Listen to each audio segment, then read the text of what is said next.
horrible. Her arm is like almost like dislocated. Both her arms. Both her arms are off. Like basically. Yeah, location. No, I'm on 911. One of her arms completely off, and the other one's like attached barely. Please, hurry, please. And where's the alligator? I'm gonna look up on maps. What happened? The gator's in the water. It's gone away. That was a 911 call during one of the many recent alligator attacks in Florida over the last several weeks. Tragic, scary, yes, but what is going on? A 31-year-old Florida woman from Orlando was killed by a 13-foot alligator that ripped off both of her arms in Seminole County. And just a day before that, a 9-foot alligator bit a boy at a fish camp in South Florida, sending him to the hospital. And a week before that, a 19-year-old man was attacked by an 8-foot alligator while snorkeling in Dunedin, Florida, which makes you wonder what is happening in Florida. Yes, alligators are common, but we haven't seen something like this in a long time.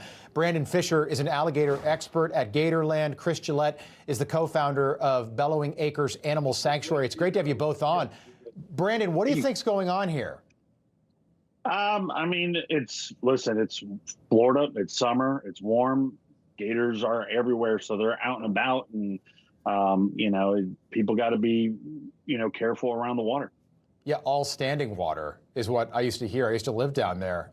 Water apparently, Chris, is low now, and it is mating season.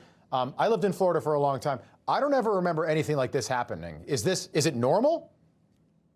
It is breeding season. The gators are on the move more, but I will remind everybody, these are preventable tragedies. If you have somebody swimming in the water with their dog, you are ringing the dinner bell for this animal, so stay out of the water, keep your kids and pets away from the water, don't feed the gators. Every one of these tragedies happened because of one of those 3 reasons. Okay, I want to play you a soundbite. This is a couple who witnessed a deadly attack at a resort in Mexico, like right near the actual resort property this happened. Take a look.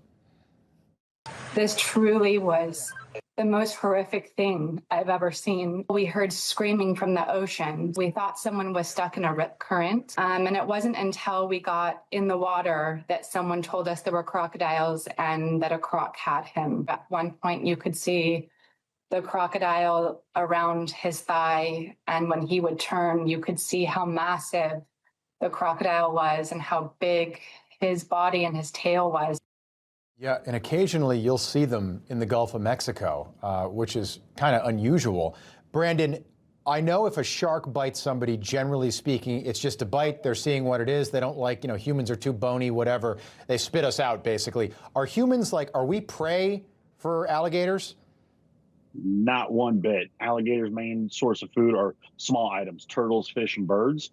But, anything that splashes in around the water, you're in the water. The way that alligators, crocodiles feed is they swing their heads side to side searching for food.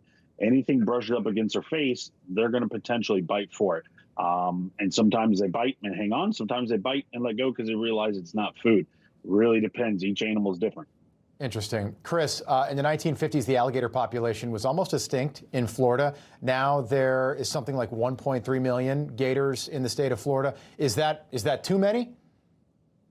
I would say not. I think they're one of the great success stories of the Endangered Species Act. But when you have 1,000 people a day moving to the state of Florida, living alongside these animals, where you have almost every home has a retention pond or a canal in the backyard, it is, it is tempting fate a little bit. You are living alongside these animals, but I always say it's kind of like living alongside a highway. You have to be aware of it. You have to teach your kids to be aware of it and to have safety in mind at all times. Yeah, that's a great point. A lot of people are moving to Florida, a lot more people than ever before, and that means they're in close proximity with alligators.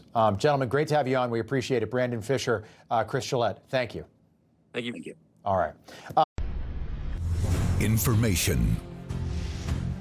Truth is freedom. Is Newsmax. It's real news for real people.